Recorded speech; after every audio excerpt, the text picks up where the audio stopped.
ಬಾಗಲಕೋಟೆ ಜಿಲ್ಲೆ ವಿಮವಿವ ಸಂಘದ ವಿಜಯ ಮಹಾಂತೇಶ ಕೃಪಾಪೋಷಿತ ಎಸ್ಆರ್ವಸ್ತ್ರದ ಕಲಾ ವಿಜ್ಞಾನ ಹಾಗೂ ವಿಜಯ ಶಂಕರಪ್ಪ ಬೆಳ್ಳಿಹಾಳ ವಾಣಿಜ್ಯ ಮಹಾವಿದ್ಯಾಲಯ ಹುನಗುಂದ ಹಾಗೂ ಕ್ಯೂಎಸಿ ಘಟಕ ಇತಿಹಾಸ ಹಾಗೂ ರಾಜ್ಯಶಾಸ್ತ್ರ ವಿಭಾಗಗಳು ಮತ್ತು ಕರ್ನಾಟಕ ಗಾಂಧಿ ಸ್ಮಾರಕ ನಿಧಿ ಬೆಂಗಳೂರು ಯುವ ಸಬಲೀಕರಣ ಮತ್ತು ಕ್ರೀಡಾ ಇಲಾಖೆ ಹಾಗೂ ಕರ್ನಾಟಕ ಸರಕಾರ ರಾಷ್ಟ್ರಪಿತ ಮಹಾತ್ಮ ಗಾಂಧಿ ಫೌಂಡೇಶನ್ ಬೇನಾಳ್ ಇವರ ಸಹಯೋಗದಲ್ಲಿ 1924ರ ಬೆಳಗಾವಿ ಕಾಂಗ್ರೆಸ್ ಅಧಿವೇಶನದ ಶತಮಾನೋತ್ಸವದ ಸ್ಮರಣಾರ್ಥವಾಗಿ ಗಾಂಧಿ ಅರಿವು ಪ್ರಯುಕ್ತ ರಸಪ್ರಶ್ನೆ ಹಾಗೂ ರಾಜ್ಯ ಮಟ್ಟದ ಒಂದು ದಿನದ ಕಾರ್ಯಾಗಾರ ಸಮಾರಂಭವು ಕಾಲೇಜಿನ ಪ್ರಾಚಾರ್ಯರಾದ ಶ್ರೀಮತಿ ಎಸ್.ಕೆ. ಮಠರ ಅಧ್ಯಕ್ಷತೆಯಲ್ಲಿ ಜರುಗಿತು.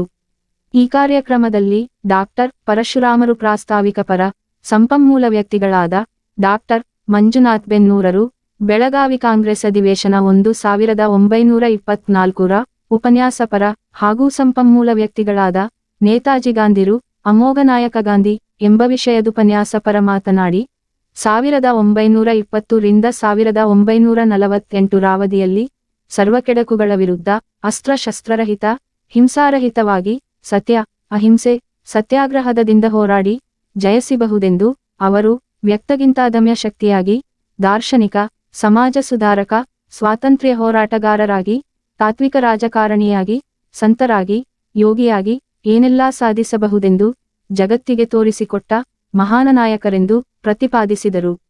ನಂತರ ದಕ್ಷಿಣ ಆಫ್ರಿಕಾದಲ್ಲಿನ ಅವರ ವರ್ಣಭೇದ ಮತ್ತು ಅಸಮಾನತೆ ವಿರುದ್ಧದ ಹೋರಾಟ ಹಾಗೂ 1915ರಲ್ಲಿ ಭಾರತಕ್ಕೆ ಆಗಮಿಸಿ 18 ಸಾರಿ ಕರ್ನಾಟಕಕ್ಕೆ ಭೇಟಿ ನೀಡಿ ಬೆಳಗಾವಿಯಲ್ಲಿ ಡಿಸೆಂಬರ್ 9, 1924ರಲ್ಲಿ 39ನೇಯ ತಮ್ಮೇಕೈಕ ಅಧ್ಯಕ್ಷತೆಯ ಅಧಿವೇಶನದಲ್ಲಿ ಜನರೊಂದಿಗಿನೊಡನಾಟ ಹಾಗೂ ಚಳುವಳಿ ಬಗ್ಗೆ ಸತ್ಯಾಗ್ರಹದ ಬಗ್ಗೆ ಮನದುಂಬಿಸಿದ ಬಗ್ಗೆ ಪ್ರಸ್ತಾಪಿಸಿದರು.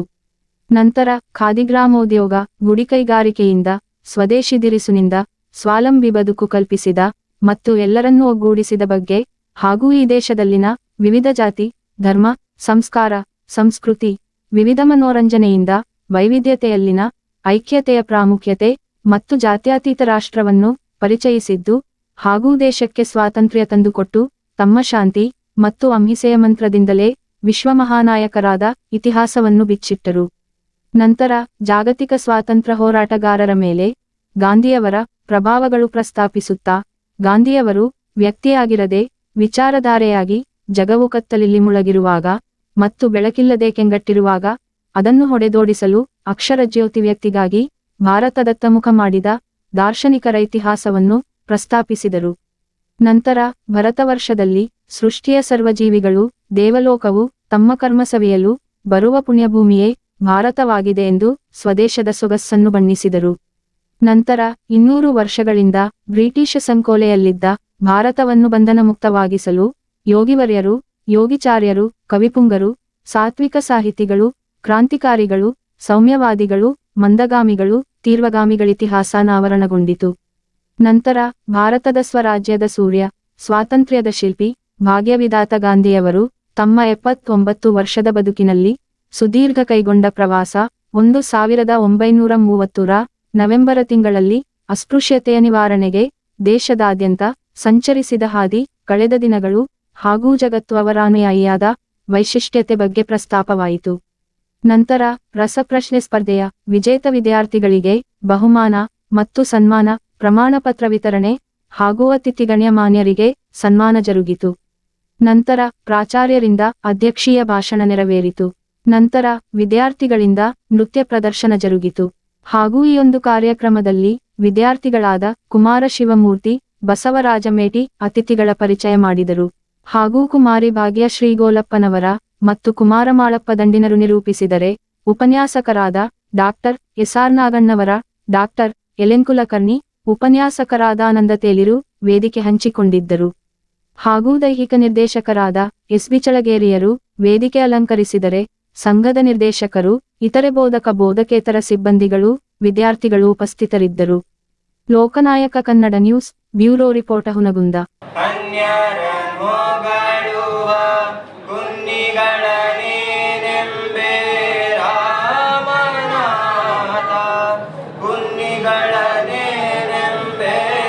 ರಾಮನಾಥ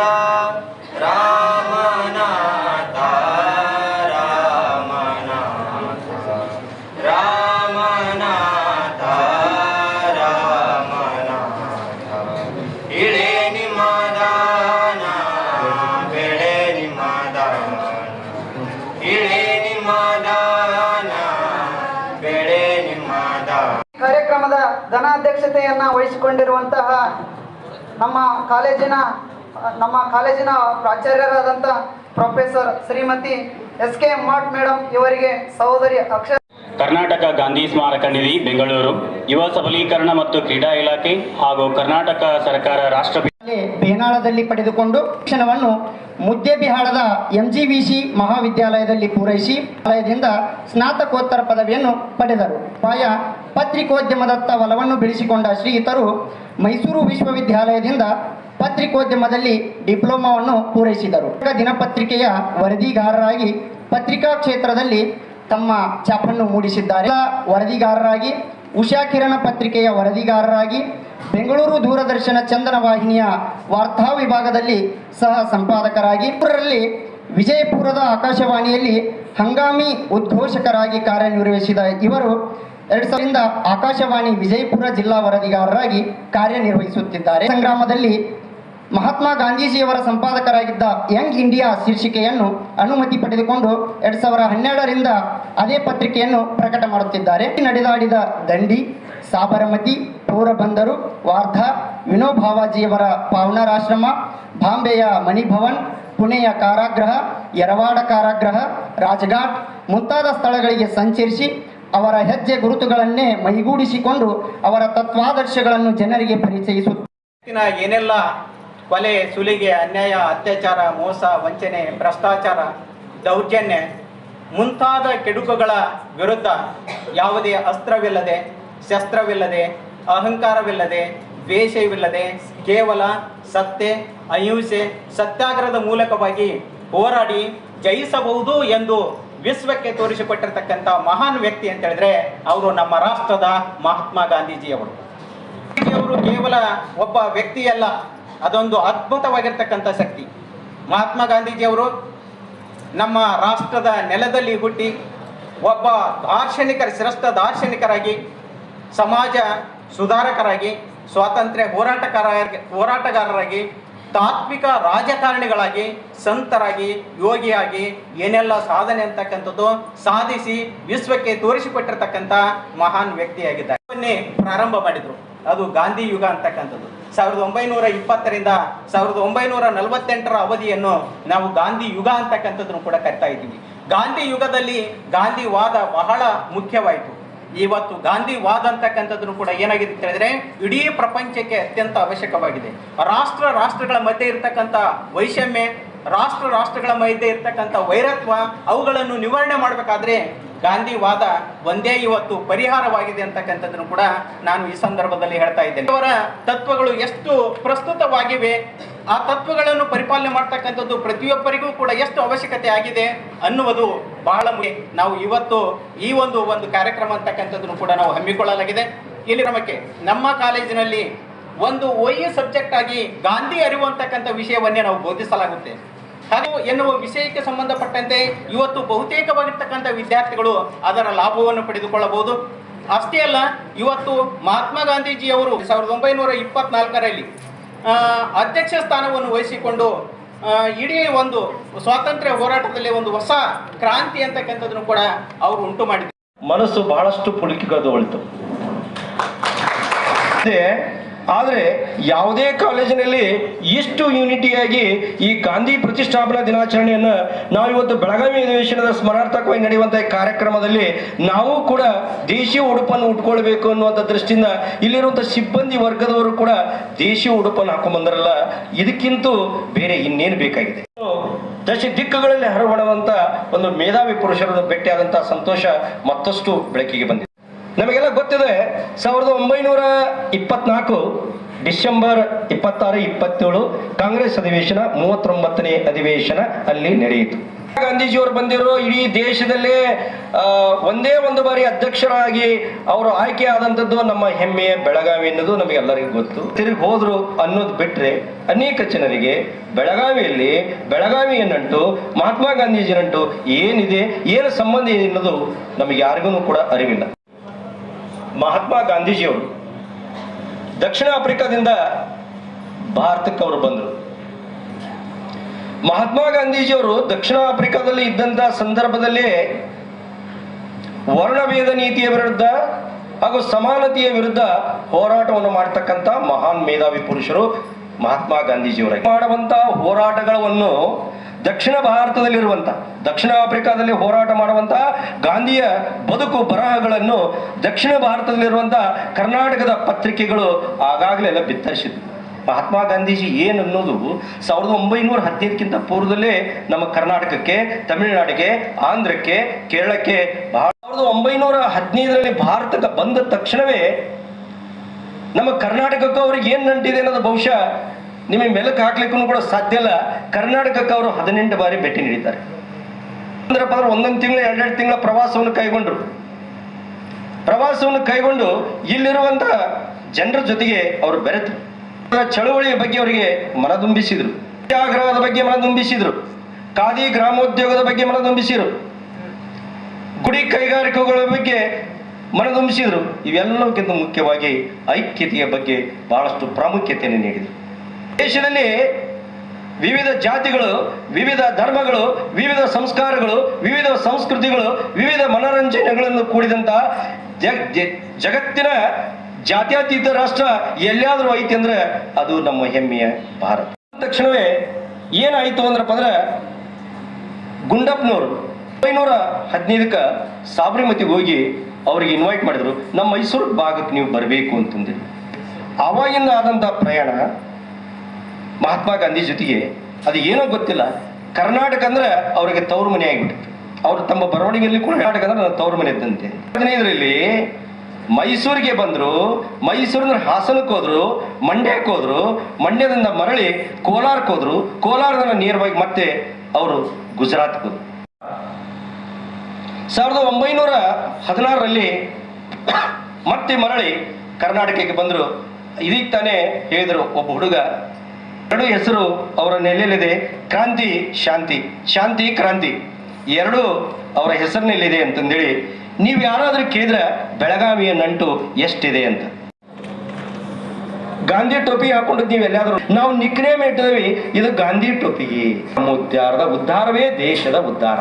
ಅದಕ್ಕಾಗಿ ಗಾಂಧಿ ತಮಗೆ ಹೆಸರಿಟ್ಟು ಈ ಟೊಪಿಗೆ ಹಾಕೊಡ್ರಿ, ಈ ಬಟ್ಟೆಯನ್ನು ಹಾಕೊಡ್ರಿ ನೀವು ಅಂದಾಗ ಮಾತ್ರ ಈ ದೇಶದಲ್ಲಿ ಒಗ್ಗಟ್ಟು, ಐಕ್ಯತೆ ಅನ್ನೋದು ಬರುತ್ತದೆ ಎನ್ನುವಂತ ತಾತ್ಪರ್ಯವನ್ನು ಹೇಳಿಕೊಟ್ಟವರು ಮಹಾತ್ಮ ಗಾಂಧೀಜಿಯವರು. ಸ್ವತಂತ್ರವನ್ನು ತಂದುಕೊಡುವಲ್ಲಿ ಮಹಾತ್ಮ ಗಾಂಧೀಜಿಯವರ ಪಾತ್ರ ಅಮೋಘವಾದದ್ದು. ಹುಟ್ಟಿನಿಂದಲೇ ಶ್ರೀಮಂತ ಕುಟುಂಬದಲ್ಲಿ ಹುಟ್ಟಿದಂಥವರು, ಬಂಗಾರದ ಚಮಚವನ್ನು ಬಾಯಲ್ಲಿ ಇಟ್ಟುಕೊಂಡು ಹುಟ್ಟಿದಂಥವರು ಮಹಾತ್ಮ ಗಾಂಧೀಜಿಯವರಿಗೆ ಅರೆಬೆತ್ತಲೆಯಾಗಿ ಒಂದು ಪಂಚೆ, ಒಂದು ಶಾಲೆ, ಒಂದು ಕಟ್ಟಿಗೆ, ಒಂದು ಕನ್ನಡಕ, ಒಂದು ಗಡಿಯಾರ ಹಾಕ್ಕೊಂಡು ಭಾರತದ ಮೂಲೆ ಮೂಲೆಗಳಲ್ಲಿ ತಿರುಗಾಡಿ ಈ ದೇಶಕ್ಕೋಸ್ಕರ ಹೋರಾಟವನ್ನು ಮಾಡಿ ಪ್ರಾಣ ಬಿಟ್ರಲ್ಲ, ಇದು ಬೇಕಾಗಿತ್ತು ಅವರಿಗೆ. ಎಲ್ಲ ತಿಳ್ಕೊಂಡು ಮಾತಾಡಿದ್ರೆ ಬಹಳ ಅದ್ಭುತವಾಗುತ್ತದೆ. ಇತಿಹಾಸದ ಅರಿವೇ ಇಲ್ಲದೇ ಗಾಂಧೀಜಿಯವರ ಬಗ್ಗೆ ಮಾತಾಡಿದ್ರೆ ಏನ್ ತಾನೇ ಗೊತ್ತಾಗುತ್ತದೆ. ಈ ದೇಶಕ್ಕೆ ಸಾಮಾನ್ಯ ಒಬ್ಬ ಯೋಧನಿಂದ ಹಿಡ್ಕೊಂಡು ಮಹಾತ್ಮ ಗಾಂಧೀಜಿಯವರಿಗೆ ತಮ್ಮ ಪ್ರಾಣವನ್ನು ತ್ಯಾಗ ಮಾಡಿದ್ದಾರೆ, ಈ ದೇಶಕ್ಕೋಸ್ಕರ ಬಲಿದಾನವನ್ನು ಮಾಡಿದ್ದಾರೆ, ಅದು ಎಲ್ಲ ನಮಗೆ ಗೊತ್ತಿದೆ. ಮಹಾತ್ಮ ಗಾಂಧೀಜಿಯವರು ಇಡೀ ವಿಶ್ವದ ನಾಯಕ ಅಂತ ಕರೆಸಿಕೊಳ್ಳಿಕ್ಕೆ ಕಾರಣ ಅಂದ್ರೆ ಶಾಂತಿ ಮತ್ತು ಅಹಿಂಸೆ. ಅಹಿಂಸೆಯಿಂದಲೇ ಮಾತ್ರ ಈ ದೇಶಕ್ಕೆ ಸ್ವಾತಂತ್ರ್ಯ ಸಿಗುತ್ತದೆ ಅನ್ನುವಂಥ ಮಾತು ಅವರಿಗಿತ್ತು. ಮುಂದೆ ಅಧಿವೇಶನ ಮುಗಿತು, ಅಲ್ಲಿಂದ ಅವರು ನಿರ್ಗಮಿಸಿದರು.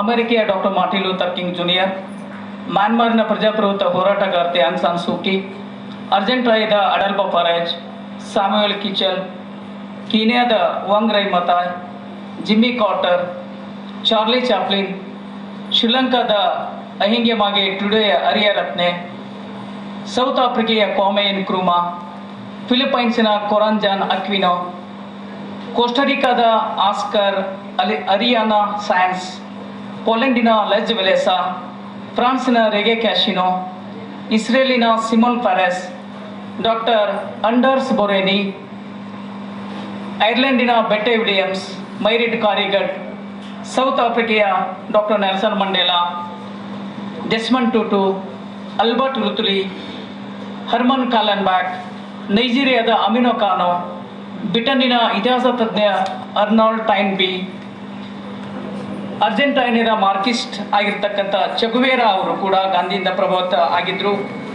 ಅಮೆರಿಕೆಯ ಪ್ರೆಸಿಡೆಂಟ್ ಆದಂಥವರು ಫ್ರಾಂಕ್ಲಿನ್ ಡಿ ರೂಸ್ವೆಲ್ಟ್, ಖ್ಯಾತ ವಿಜ್ಞಾನಿ ಆಲ್ಬರ್ಟ್ ಐನ್ಸ್ಟೀನ್, ಐರಿಷ್ ದೇಶದ ಕಾದಂಬರಿಕಾರ್ತಿ ಹಾಗೂ ಸಾಮಾಜಿಕ ತಜ್ಞ ಜಾರ್ಜ್ ಬರ್ನಾರ್ಡ್ ಶಾ, ಅಮೆರಿಕೆಯ Herbert Reshin, Geo Sewell, Bram Fischer, Henry Polak, James Bevel, Harry Truman, Barack Obama, James Bevel, professor Gene Sharp, Pearl Buck, Bourke White, ಬರ್ಮಾದ ಡಾಕಿನ್ನನು, ಲಂಡನ್ನಿನ lord reading, ಜರ್ಮನಿಯ ಡಿಟ್ರೇಸಿ ಬೋನಪಾರ್ಟ್, ಹಿಂಗೆ ಸಾವಿರ ಜನ ಲಿಸ್ಟ್ ನನ್ನ ಹತ್ರ ಇದೆ. ಈ ಒಂದು ಚಿತ್ರ ಸಾಕು. ಉಕ್ರೇನಲ್ಲಿ ಯುದ್ಧ ನಡೀತು. 1 ವರ್ಷ ಆದಮೇಲೆ ಯುದ್ಧ ಬೇಡ, ನಮಗೆ ಶಾಂತಿ ಬೇಕು ಅಂತ ಹೋರಾಟಕ್ಕೆ ಇಳಿತಾರೆ ಸಾವಿರ ಜನ. ಅವರ ಕೈಯಲ್ಲಿರೋದು ಒಂದೇ ಫೋಟೋ, ನಮ್ಮ ರಾಷ್ಟ್ರಪಿತನ ಫೋಟೋ. ಅಚ್ಚರಿ ತಂದದ್ದೇನು ನನಗೆ ಅಂದರೆ, ಆ ದೇಶದಲ್ಲಿ ನಾಯಕರು ಇಲ್ವಾ? ಲೆಫ್ಟಿಸ್ಟ್ ಇದ್ದಾರೆ, ಕಮ್ಯುನಿಸ್ಟ್ ಇದ್ದಾರೆ, ರೈಟಿಸ್ಟ್ ಇದ್ದಾರೆ, ಮಾತಾಡ್ತಾ ಇರ್ತಾರೆ. 4 ಸಲ ಇವತ್ತು ನನ್ನ ಫೇಸ್ಬುಕ್ ವಾಲಲ್ಲಿ ಕೂಡ ನಾನು ಇದನ್ನು ಫಾಲೋ ಮಾಡಿ ಗೊತ್ತಾಗುತ್ತೆ. 4 ಸಲ ರಿಜೆಕ್ಟ್ ಮಾಡಿದ್ರು, ಕೊಡೋದಕ್ಕೆ ಒಪ್ಕೊಂಡಿತ್ತು.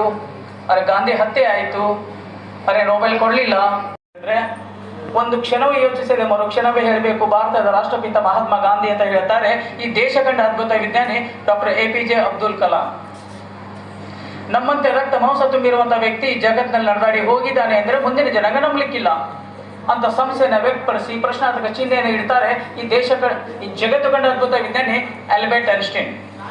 ಇಬ್ಬರು ಮಹಾವಿಜ್ಞಾನಿಗಳು ಮಹಾತ್ಮನ ಬಗ್ಗೆ ಹೇಳಿರುವ ಮಾತುಗಳನ್ನ 7 ವಿಚಾರಗಳ ಬಗ್ಗೆ ಸ್ವಲ್ಪ ಹೇಳ್ತಾ ಇರ್ತೀನಿ. ಗಾಂಧಿ ಅನ್ನೋದೊಂದು ವಿಚಾರ ಹೊರತು ವ್ಯಕ್ತಿ ಅಲ್ಲ. ಅದಕ್ಕೆ ನಾನು ಥಾಟ್ಸ್ ಅಂತ ಹೇಳ್ತೇನೆ, ವಿಚಾರಧಾರೆ ಅಂತ. ಅದಕ್ಕೆ ಒಂದು ದೇಶ, ಇನ್ನೊಂದು ರಾಷ್ಟ್ರಪಿತ. ಆ ವಿಷಯದ ಬಗ್ಗೆ ಸ್ವಲ್ಪ ಮಾತಾಡ್ತಾ ಇರ್ತೀನಿ. ನಾನು ಇರ್ತಕ್ಕಂಥ ಒಂದು ಕೋಟ್ ಹೇಳೋದ್ ಮುಖಾಂತರ, ಕತ್ತಲಲ್ಲಿ ಮುಳುಗಿರುವಾಗ, ಬೆಳಕು ಕಾಣದೆ ಕಂಗೆಟ್ಟಿರುವಾಗ ಆ ಕತ್ತಲೆಯನ್ನು ಹೊಡೆದೋಡಿಸುವ ಆಶಾ ಜ್ಯೋತಿ ಎಲ್ಲಿಂದ ಬರ್ತಿದೆ ಅಂತ ಯಾರಾದರೂ ನನ್ನನ್ನು ಕೇಳಿದ್ರೆ ನನ್ನ ಕೈ ನೇರವಾಗಿ ಭಾರತದ ಕಡೆಗೆ ತೋರ್ತಿದೆ ಅಂತ ಹೇಳ್ತಾರೆ ಗ್ರೇಟ್ ಫಿಲಾಸಫರ್ ಜರ್ಮನಿಯ ಮ್ಯಾಕ್ಸ್ ಮುಲ್ಲರ್. ಭಾರತ ವರ್ಷವೇ ಸರ್ವೋಚ್ಚ ದೇವಲೋಕ. ಜಗತ್ತಿನ ಸರ್ವ ಜೀವಿಗಳೆಲ್ಲ ತಮ್ಮ ಕರ್ಮಗಳನ್ನು ಸವಿಸಲು ಬರುವಂತ ಇರುವ ಒಂದೇ ಒಂದು ಪುಣ್ಯಭೂಮಿ ಅಂದ್ರೆ ಅದು ಭಾರತ. ಭಾರತ ನನ್ನ ಶೈಶವ್ಯದ ತೊಟ್ಟಿಲು, ತಾರುಣ್ಯದ ನಂದನವನ, ಬದುಕಿನ ಪರಂಧಾಮ, ವೃದ್ಧಾಪ್ಯದ ವಾರಣಾಸಿ. ಅದಕ್ಕೆ ಭಾರತದ ಮಣ್ಣಿನಲ್ಲಿ ಮಣ್ಣಾಗಿ ಧೂಳಿನ ಕಣವಾಗಿ ಮತ್ತೆ ಮತ್ತೆ ಹುಟ್ಟಿ ಬರಬೇಕು ಅಂತ ಆಸೆಯನ್ನು ವ್ಯಕ್ತಪಡಿಸ್ತಾರೆ ಧೀರ ಸನ್ಯಾಸಿ ಸ್ವಾಮಿ ವಿವೇಕಾನಂದರು. ಇಂಥ ಭಾರತ 200 ವರ್ಷಗಳ ಕಾಲ ಬ್ರಿಟಿಷರ ಕಪಿಮುಷ್ಟಿಯಲ್ಲಿ ಬಂದಿಯಾಗಿತ್ತು, ಬ್ರಿಟಿಷರ ದಾಸ್ಯದಲ್ಲಿ ನಲುಗಿತ್ತು. ಬಂಧನದಲ್ಲಿದ್ದ ಭಾರತವನ್ನ ಬಿಡುಗಡೆಗೊಳಿಸೋದಕ್ಕೆ ಬಂದಂಥವರು ಯೋಗಿವರ್ಯರು, ಯೋಗಿಚಾರ್ಯರು, ಕವಿಪುಂಗವರು, ಸತ್ಯ ಸಾತ್ವಿಕ ಸಾಹಿತಿಗಳು, ಕ್ರಾಂತಿಕಾರಿಗಳು, ಸೌಮ್ಯವಾದಿಗಳು, ಮಂದಗಾಮಿಗಳು, ತೀವ್ರಗಾಮಿಗಳು. ಸೌಮ್ಯವಾದಿಗಳ ಸಾಲಿನಲ್ಲಿ ಸುವರ್ಣ ಅಕ್ಷರಗಳಿಂದ ಬರೆಯಲ್ಪಟ್ಟ ಮೊದಲ ಹೆಸರೇ ಮೋಹನ್ ದಾಸ್ ಕರಮ್ಚಂದ್ ಗಾಂಧಿ. ಭಾರತಕ್ಕೆ ರಾಷ್ಟ್ರಪಿತ, ವಿಶ್ವಕ್ಕೆ ಮಹಾತ್ಮ.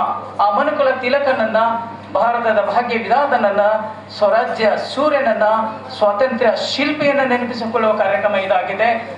ನಮ್ಮಂತೆ ನಿಮ್ಮಂತೆ ಬದುಕಿದವರು ಗಾಂಧಿ. 79 ವರ್ಷ ಅನ್ಕೊಳ್ಳಿ. ಅವ್ರು ಇಡೀ ದೇಶವನ್ನು ಸುತ್ತಾಡಿದ್ದು 79,000 ಮೈಲ್ಸ್, ನಾಟ್ ಕಿಲೋಮೀಟರ್. 1,27,111 ಕಿಲೋಮೀಟರ್ ಅನ್ನ ಗಾಂಧೀಜಿ ಸುತ್ತಾಡಿದ್ದಾರೆ. 2 ಸಲ ಸುತ್ತಾಡ್ತಾರೆ. ಸೌತ್ ಆಫ್ರಿಕಾ 21 ವರ್ಷ ಸತ್ಯಾಗ್ರಹದ ಬದುಕನ್ನು ಮುಗಿಸಿಕೊಂಡು 1915 ಜನವರಿ 9ನೇ ತಾರೀಕಿಗೆ ಭಾರತಕ್ಕೆ ಬಂದು ಗೋಪಾಲ್ ಕೃಷ್ಣ ಗೋಖಲೆ ಅವರಿಗೆ ಭೇಟಿಯಾಗಿ ಅವರ ಅನುಮತಿಯನ್ನು ತೆಗೆದುಕೊಂಡು ಅವರ ಅನತಿಯನ್ನು ಇಡೀ ದೇಶವನ್ನು ಅರ್ಥ ಮಾಡ್ಕೊಳ್ತಾರಲ್ಲ, ಅವಾಗ ಅವರು 1 ವರ್ಷ ಸುತ್ತಾಡಿದ್ರು. 1933 ನವೆಂಬರ್ ತಿಂಗಳಲ್ಲಿ ಅಸ್ಪೃಶ್ಯತೆ ನಿವಾರಣೆ ಯಾತ್ರೆಯನ್ನ ಶುರು ಮಾಡ್ತಾರೆ. 13,200 ಮೈಲ್ಸ್ ಅನ್ನ ಸುತ್ತಾಡ್ತಾರೆ. 9 ತಿಂಗಳು 2 ಸಲ ಇಡೀ ದೇಶವನ್ನು ಸುತ್ತಾಡಿದ್ರು. 79,000 ಮೈಲ್ಸ್ ಸುತ್ತಾಡ್ತಾರೆ. ಕಿಲೋಮೀಟರ್ದಲ್ಲಿ ಕನ್ವರ್ಟ್ ಮಾಡಿದ್ರೆ 1,27,111 ಕಿಲೋಮೀಟರ್ ಆಗುತ್ತೆ. ಅದಕ್ಕೆ ನಾನು ಹೇಳಿದ್ದು A to Z, Antigua to Zimbabwe, ಇವೆಲ್ಲ ರಾಷ್ಟ್ರಗಳು ನಮ್ಮ ರಾಷ್ಟ್ರಪಿತನ ಮೇಲೆ ಮಾಡಿದವು. ನೇತಾಜಿ ಸುಭಾಷ್ ಚಂದ್ರ ಬೋಸ್ ಅವರು 1944ನೇ ಇಸ್ವಿ ಜುಲೈ 6ನೇ ತಾರೀಕಿಗೆ ರಂಗೂನ್ನಲ್ಲಿ ತ್ರಿವರ್ಣ ಧ್ವಜವನ್ನು ಹಾರಿಸಿ ಪಾದರಾಧನೇಶ್ವರನ ಅಂತ ಕರೀತಾ ಇರಲಿಲ್ಲ. 1948ರಲ್ಲಿ ಬಾಡೂಲಿ ಸತ್ಯಾಗ್ರಹ ಆದ್ಮೇಲೆ ಬಾಪು ಅಂತ ತುಂಬ ಹೃದಯದಿಂದ ಪಟೇಲರು ಬಾಪು ಅಂತ ಕರೀತಾ ಇರಲಿಲ್ಲ. ಈ ಜಗತ್ತು ಕಂಡ ವಿಶ್ವಕವಿ ಟ್ಯಾಗೋರ್ ಅವರು 1915 ಮಾರ್ಚ್ 6ನೇ ತಾರೀಕಿಗೆ ಮಹಾತ್ಮ ಅಂತ ಬಿರುದು ಕೊಡ್ತಾ ಇರಲಿಲ್ಲ.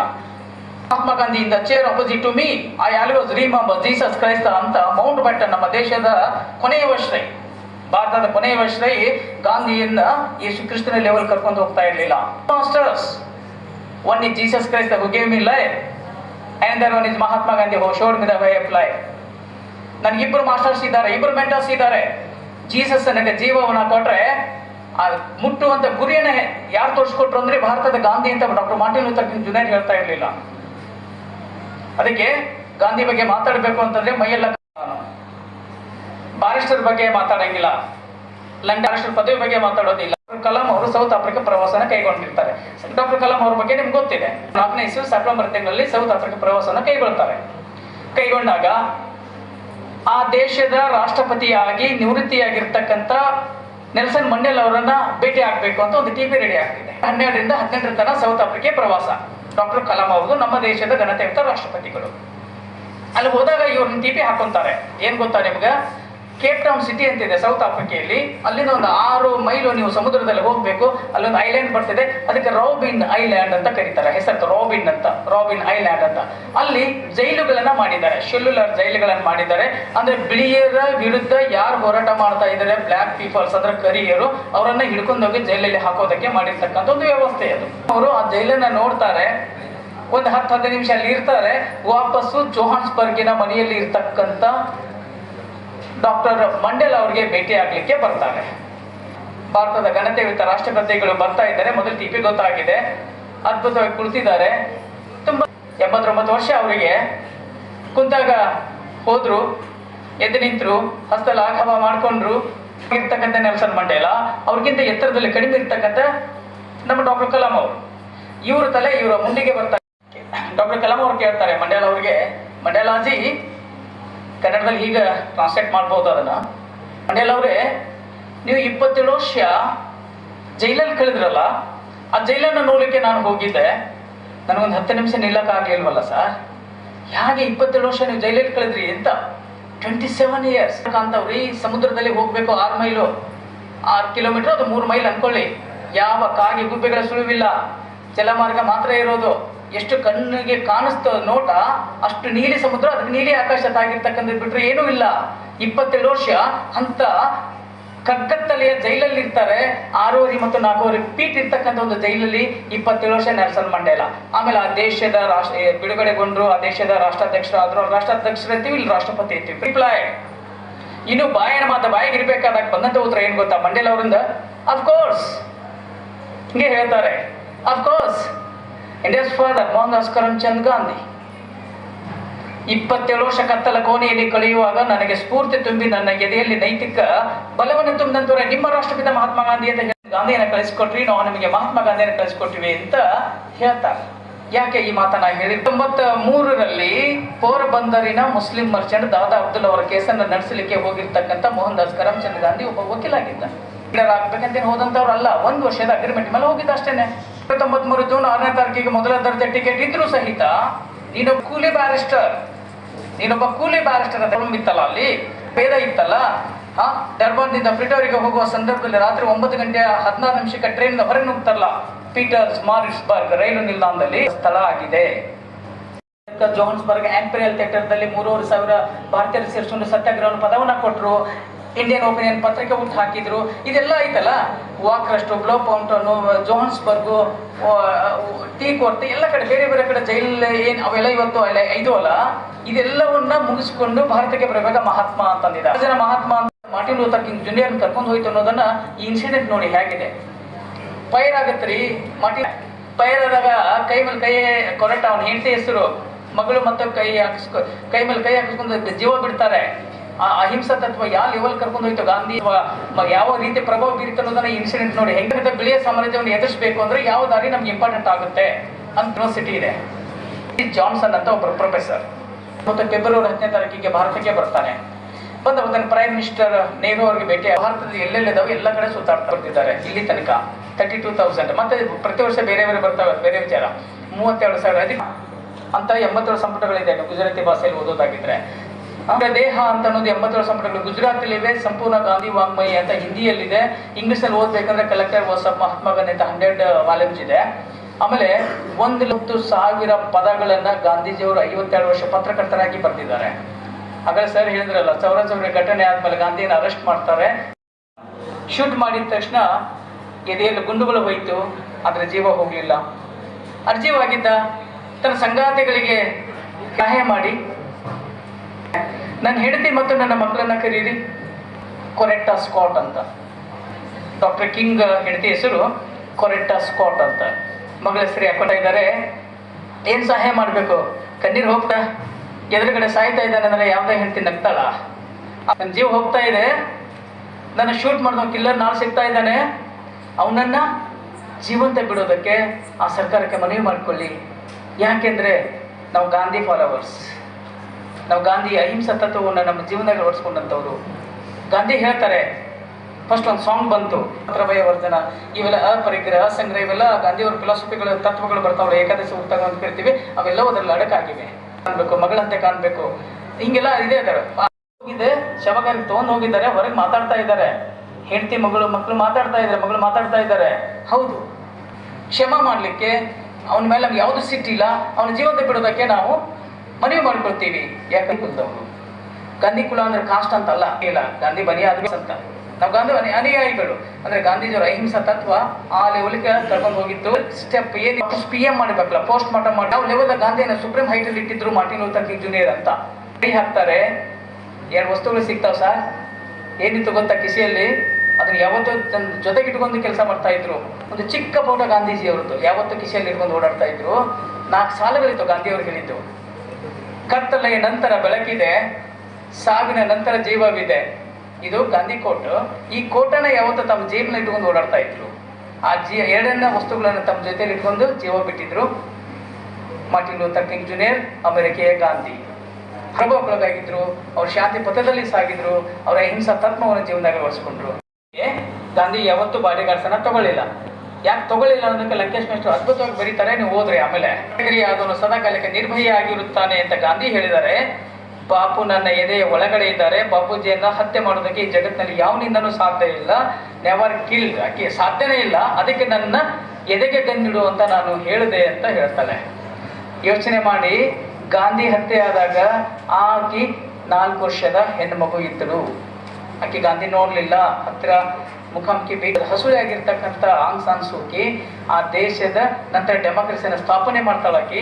ಆಕಿ ಕೂಡ 22 ವರ್ಷ ಜೈಲಲ್ಲಿ ಇರ್ತಾಳೆ. 22 ಜೈಲಿಂದ ಹೊರಗೆ ಬಂದಾಗ ನನಗೆ ಸ್ಫೂರ್ತಿ ಗಾಂಧಿ ಅಂತ ಹೇಳ್ತಾಳಾಕಿ. ಅದಕ್ಕಿಂತ ಘಟನೆಗಳನ್ನ ಬೇಕಷ್ಟು ಘಟನೆ ಇದೆ ರೀ. 70 ಭೇಟಿ ಆಗ್ಬೇಕು ಅಂತ. ಹೌದಾ, ಸರಿ. ಇವರು ಸಿಗರೇಟ್ ಸೇದು ಚಟ ಐತಿ ಇವ್ರಿಗೆ. ಯಾರಿಗೆ? ಲೋಹಿಯಾ ಅವ್ರಿಗೆ. ನೋಡು, ನೀನು ಸಿಗರೇಟ್ ಬಿಟ್ಟು ಬಂದ್ರೆ ಮಾತ್ರ ನಾನು ನಿನ್ಗೆ ಅವಕಾಶ ಕೊಡ್ತೀನಿ, ನೀನು ಸಿಗರೇಟ್ ಬಿಟ್ಟು ಬಾ ಅಂತ ಹೇಳೋರು. ಯಾಕೆ ಕಲ್ತ ಚಟ ಬಿಡಾಕ್ ಬರೋದಿಲ್ಲ ಅಂತ ಹೇಳ್ತಿರ್ತಾರಲ್ಲ, ಅದನ್ನ ತಗೊಳಕ್ ಒಂದು 2-3 ತಿಂಗಳು ಹೋಗುತ್ತೆ.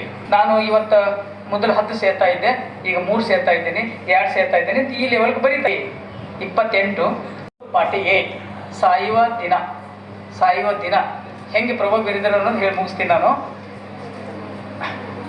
ಆಗೋದಿಲ್ಲ, 28ಕ್ಕೆ ಆಗೋದಿಲ್ಲ, 29 ಆಗೋದಿಲ್ಲ, ಜನವರಿ 30ನೇ ತಾರೀಕಿಗೆ ಬಾರಪ್ಪ, 7 ಗಂಟೆಗೆ ಟೈಮ್ ಕೊಡ್ತೀನಿ. ಯಾಕೋ ಪಟೇಲ್ ಮತ್ತು ನೆಹರು ನಡುವೆ ಸ್ವಲ್ಪ ಏನೋ ಡಿಸ್ಟರ್ಬ್ ಬಂದಿದೆ, ಮೌಂಟ್ ಬ್ಯಾಟನ್ ಹತ್ರ ಕೇಸ್ ಹೋಗಿದೆ, ಅವರು ಇದನ್ನು ನಿರ್ವಹಣೆ ಮಾಡೋದಕ್ಕೆ ಮಹಾತ್ಮ ಗಾಂಧಿಯವರನ್ನ ಮಾತ್ರ ಸಾಧ್ಯ, ನೀವು ಹೋಗ್ರಿ ಅಲ್ಲಿ ಅಂತ ಹೇಳಿದ್ದಾರೆ. ಅದಕ್ಕೆ ನಾನು ಇದು ಮುಗಿಸ್ತೀನಿ. ಪಟೇಲ್ ಅವ್ರು ಬಂದು 4 ಗಂಟೆ 37 ನಿಮಿಷ ತನಕ ಬೇಕು. 7 ಗಂಟೆ ಟೈಮ್ ಕೊಟ್ಟಿದ್ದಾರೆ. ಯಾರು? ಗಾಂಧಿಯವರು ಬರಬೇಕಾದಾಗ ಇವ್ರೊಂದಿಷ್ಟು ಟಿಪ್ಪಣಿ ಮಾಡ್ಕೊಳ್ತಿರ್ತಾರಲ್ಲ, ಮಾತಾಡ್ಬೇಕಲ್ಲ, ಗಾಂಧಿ ಜೊತೆ ಒಂದಿಷ್ಟು ಸಮಸ್ಯೆಗಳಿದ್ದು ಅದೆಲ್ಲ ಮಾತಾಡ್ಬೇಕಲ್ಲ. ಲೇಟ್ ಆಗುತ್ತೆ. 7 ಗಂಟೆ ಟೈಮ್ ಕೊಟ್ಟಿದ್ದಾರೆ. ಒಂದು Akashvani, all India radio and British broadcasting, ಅಷ್ಟೇ. ಇವೆರಡೇ ಇವತ್ತಿನ ತರ ಇದ್ದಾರೆ. ಫಾದರ್ ಆಫ್ ದಿ ನೇಷನ್ ಅಂತ ಸುದ್ದಿ ಕೇಳುತ್ತೆ. ಇನ್ನೊಂದು ಕೇಳ್ತಾರೆ, ಇಲ್ಲ, ಇವ್ರದೊಂದು ಚಿಕ್ಕ ರೂಮ್ ಇರ್ತೈತಿ, ಒಂದು 5-6 ಮೈಲ್ ದೂರ ಇರ್ತಿದೆ, ಅಲ್ಲೇ ಹೊರಗಡೆ ಬರ್ತಾರೆ, ಒಂದು ಆಟೋ ಮಾಡಿ, ರೇಡಿಯೋ ತಂದ ಸುದ್ದಿ ಸುಳ್ಳಾಗಿರಲಿ, ಸತ್ತ ಸುದ್ದಿ ಸುಳ್ಳಾಗಿರಲಿ, ಬಾಪು ಸತ್ತ ಸುದ್ದಿ ಸುಳ್ಳಾಗಿರಲಿ, ಬರೀ ಇದನ್ನ ಬರ್ಬಿಡ. ಮೃತದೇಹ ಕೆಳಗೆ ಬಿದ್ದಿದೆ, ಏನ್ ಮಾಡ್ಬೇಕು ಗೊತ್ತಾಗೋದಿಲ್ಲ. ಅತಿ ದುಃಖದ ಕಣ್ಣೀರು ಬರೋದು. ನಮ್ಮ ತುಂಬಾ ಪ್ರೀತಿ ಪಾತ್ರ ತೀರ್ಕೊಂಡಾಗ ಕಣ್ಣೀರು ಬರೋದಿಲ್ಲ ಎದೆಯಲ್ಲಿ. ಲೋಹಿಯವ್ರು ಕೂಡ ಅದೇ ಆಗಿರೋದು. ಗೊತ್ತಾಗಲ್ಲ, ಏನೋ ಮಾತಾಡ್ಬೇಕಂತ ಅನ್ಕೊಂಡಿದ್ರು, ಟಿಪ್ಪಣಿ ಮಾಡ್ತಾ ಇದ್ರು. ಬಟ್ ಬಾಪು ಏನು ಬಿಡಬಾರ್ದು ಅನ್ನೋದೊಂದಾದ್ರೂ ಅನಿಸಿರ್ಬೋದು, ಅಥವಾ ತುಂಬಾ ಡಿಪ್ರೆಷನ್ಗೆ ಹೋಗಿದ್ರಲ್ಲ, ಅದಕ್ಕಾದ್ರೂ ಸಿಗರೇಟ್ ಸೇತಾ ಕುಳಿತಿದ್ರು, ನೋಡ್ತಾ ಇದ್ರು. ಆಗರದಿಂದ ಮದ್ರಾಸ್ ನಡುವೆ ಟ್ರೈನ್ ಬರ್ತಾ ಇದೆ. ಗಾಂಧಿಯನ್ನ ಎಂದೂ ನೋಡೋ ಈ ದೇಶದ ಕಟ್ಟ ಕಡೆಯ ರೈತ ಹೆಂಗ್ ರೀಚ್ ಆದ್ರು ಅಂತ, ಹೆಂಗ್ ತಲುಪಿದ್ರು? ಆ ಸೂರ್ಯಕಾಂತಿಯ ಹೊಲದಲ್ಲಿ ಮಾಡುವಂತ ರೈತರು ಆ ಹೂಗಳನ್ನ ಕಿತ್ಕೊಂಡು ದಿಕ್ಕಿನತ್ತ ತೂರಿ ಕೈ ಮೇಲೆ ಹೇಗೆ ಪರಿಣಾಮ ಬೀರ್ತು ಗೊತ್ತಾ ನಿಮಗೆ? ದುಃಖನ ಎದೆ ಒಳಗೆ ಮಣ್ಣು ಕಟ್ಕೊಂಡ್ಬಿಟ್ಟಿದ್ದಾರೆ. ಆ ದೃಶ್ಯ ನೋಡಿ ಅಳಿಲಿಕ್ಕೆ ಶುರು ಮಾಡ್ತಾರೆ. ಕಣ್ಣೀರು ಧಾರೆಯಾಗಿ ಹೋಗ್ತಿದೆ. ಏನ್ ಮಾಡ್ಬೇಕು ಗೊತ್ತಾಗಲ್ಲ. ಬಿಕ್ಕಿದ್ರೆ ಅವನನ್ನ ರಂಭಸ್ಥಳದಲ್ಲಿ ಅಸ್ಥಿಯನ್ನ ಬಿಟ್ಟು ಅವ್ರು ಬರೀತಾರೆ, ಈ ದೇಶದ ಕಟ್ಟಕಡೆಯ ವ್ಯಕ್ತಿಗೆ, ಈ ದೇಶದ ಶೋಷಿತರಿಗೆ, ಈ ದೇಶದ ಮಹಿಳೆಯರಿಗೆ, ಈ ದೇಶದ ಬಡ ರೈತರಿಗೆ ಬಾಪು ತಲುಪಬೇಕು ಅನ್ನೋದಾಗಿದ್ರೆ, ಬಾಪು ಬಗ್ಗೆ ಅವರಲ್ಲಿ ಎದೆಯಲ್ಲಿ ಒಂದು ಚಿತ್ರಣ ಮೂಡಬೇಕಾಗಿದ್ರೆ ಬಾಪು ಎಷ್ಟು ಪಾರದರ್ಶಕವಾಗಿದ್ರು, ಎಷ್ಟು ಪ್ರಾಮಾಣಿಕವಾಗಿದ್ರು, ಎಷ್ಟು ಅವ್ರ ಬದುಕು ನೈತಿಕತೆಯಿಂದ ಕೂಡಿತ್ತು. ಹಿಂಗ ನಾವೇ ಕಲ್ಪನೆ ಮಾಡ್ಕೊಂಡು ಬರೀತಾರೆ. ಅದಕ್ಕೆ ಗಾಂಧಿಯನ್ನ ನಾವು ಅರ್ಥೈಸುವಾಗ, ಗಾಂಧಿ ಒಂದೇ ರಾತ್ರಿಗೆ ಲೀಡರ್ ಆಗ್ಲಿಲ್ಲ ರೀ. ಲೀಡರ್ ಒಮ್ಮೆ ಮುಟ್ಕೊಂಡು ಮಾತಾಡಬೇಕು, ಕನ್ನಡಿ ಮುಂದೆ ನಿಂತ್ಕೊಂಡು ನಮ್ಮದೇ ಮುಖವನ್ನು ನೋಡ್ಕೊಂಡು ಮಾತಾಡಬೇಕು. ಅದಕ್ಕೆ ಗಾಂಧಿ ಬಗ್ಗೆ ಹಗುರವಾಗಿ ಮಾತಾಡೋರು ಕಂಡಾಗ ಅವ್ರಿಗೆ ಹೇಳಿ, 14,32,000 ಪುಟಗಳಲ್ಲಿ ಗಾಂಧಿ ಸಾಹಿತ್ಯ ಹಾಡಿಕೊಂಡಿದೆ, ಎಷ್ಟು ಪುಟಗಳನ್ನು ಓದ್ಕೊಂಡಿರಪ್ಪ ನೀವು ಅಂತ ಕೇಳಿ. ಅಥವಾ ಗಾಂಧಿ ಬಗ್ಗೆ ಫೇಸ್ಬುಕ್ ವಾಲ್ ಇದೆ ನಂದು, ನೀವು ಪ್ರತಿದಿನ ಹೋಗಿ ಸ್ಕ್ರಾಲ್ ಮಾಡ್ತಾ ಹೋಗಿ, ನಿಮ್ಗೆ ಪ್ರತಿದಿನ 5-6 ಪೋಸ್ಟ್ಗಳು ಸಿಗ್ತಾವ. ಸೊ ಇಷ್ಟು ಹೇಳ್ತಾ ಕೊನೆಯ ಮಾತು, ಗಾಂಧಿ ಓದೋದ್ರಿಂದ ಏನ್ರಿ ಲಾಭ? ಅದರಿಂದ ಸಹ್ಯವಾಗಿ ಬದುಕ್ಬೋದು. ಗಾಂಧಿ ಓದದೇ ಇರೋದ್ರಿಂದ ಅಸಹ್ಯವಾಗಿ ಬದುಕ್ಬೋದು. ಸಹ್ಯ ಮತ್ತು ಅಸಹ್ಯಗಳ ನಡುವೆ ಗಾಂಧಿ ಇದ್ದಾರೆ. ಯಾವ್ದನ್ನ ಆಯ್ಕೆ ಮಾಡ್ಕೊಳ್ತೀರಿ ನಿಮಗೆ ಬಿಟ್ಟದ್ದು. ಅದಕ್ಕೆ ಗಾಂಧಿಯ ಹೆಜ್ಜೆಗಳನ್ನ ತಮ್ಮೆಲ್ಲರ ಮುಂದೆ ತೆರೆದಿಟ್ಟಿದ್ದಾರೆ. ಹಾಗೆಯೇ ಈ ಕಾರಣದ ವತಿಯಿಂದ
ಮಾತನಾಡಿದಂತಹ ಮಾತುಗಳು, ಹಾಗೆಯೇ ಮುಖ್ಯ ಉಪನ್ಯಾಸಕರಾಗಿ ಮಾತನಾಡಿದಂಥವರು ಬೆನ್ನೂರು ನೇತಾಜಿ ಗಾಂಧಿಯವರು, ಇವರಿಬ್ಬರ ಮಾತುಗಳು ನಿಮ್ಗೆ ಭಾಳ ಪ್ರಭಾವ ಬೀರಿರಬೇಕು ಅಂತ ಅನಿಸುತ್ತೆ. ಈಗ ಟೈಮ್ ಮೀರಿದ್ರಿಂದ ಸಹ್ಯವಾಗಿ ಬದುಕಬೇಕಾಗಿತ್ತು ಅಂತಂದ್ರೆ ಗಾಂಧಿಯವರ ಜೀವನ ಚರಿತ್ರೆಯನ್ನು, ಅವರ ಜೀವನ ಗಾಥೆಯನ್ನು, ಅವರ ಒಂದು ಹೋರಾಟದ ಬದುಕನ್ನು ನೀವು ಅಭ್ಯಸಿಸಬೇಕು. ಅಸಹ್ಯವಾಗಿ ಬದುಕಬೇಕಂತಂದ್ರೆ ಇಲ್ಲ ಅಂತ ಹೇಳಿದರು. ಇಷ್ಟು ಅರ್ಥೈಸ್ಕೊಂಡಿದ್ರಂದ್ರೆ ನಿಮ್ಮ ಬದುಕು ಸಾರ್ಥಕವಾಗುತ್ತೆ. ಆಮೇಲೆ ಇದ್ರ ಜೊತೆಗೆ ಈ ಕಾಂಗ್ರೆಸ್ ಅಧಿವೇಶನ ನಡೆದಂತಹ ಒಂದು ಚಿತ್ರಣವನ್ನೇ ಅವರು ಸರ್ ಇನ್ನೊಬ್ಬ ಅತಿಥಿಗಳು ನಿಮ್ಮ ಮುಂದಿಟ್ಟರು. ಆತ್ಮೀಯ ವಿದ್ಯಾರ್ಥಿಗಳೇ, ನಾನು ಹೇಳೋದು ಏನು ಅಂತಂದ್ರೆ, ನೀವು ಕೇವಲ ಪದವಿಗಾಗಿ, ಸರ್ಟಿಫಿಕೇಟಿಗಾಗಿ ನಮ್ಮ ಮಹಾವಿದ್ಯಾಲಯದೊಳಗೆ ಪ್ರವೇಶ ಪಡೆದಿಲ್ಲ. ಉತ್ತಮ ಸಂಸ್ಕಾರವನ್ನು ಕೂಡ ನೀವು ಅಳವಡಿಸಿಕೊಂಡು ಮಹಾವಿದ್ಯಾಲಯದ ಶಿಸ್ತನ್ನು ಕಾಪಾಡಿಕೊಂಡು ನಮ್ಮ ಮಹಾವಿದ್ಯಾಲಯದ ಹೆಸರನ್ನು ನೀವು ತರ್ತೀರಿ ಅಂತ ನಾನು ಆಶಿಸಿ ಒಂದು ಮಾತು ಹೇಳ್ತೀನಿ ನಾನು, ಲಿವ್ ಒನ್ಸ್.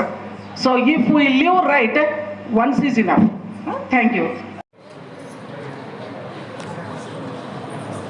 ಎಲ್ಲರೂ ಎತ್ತಿಕೊಳ್ಳಿ.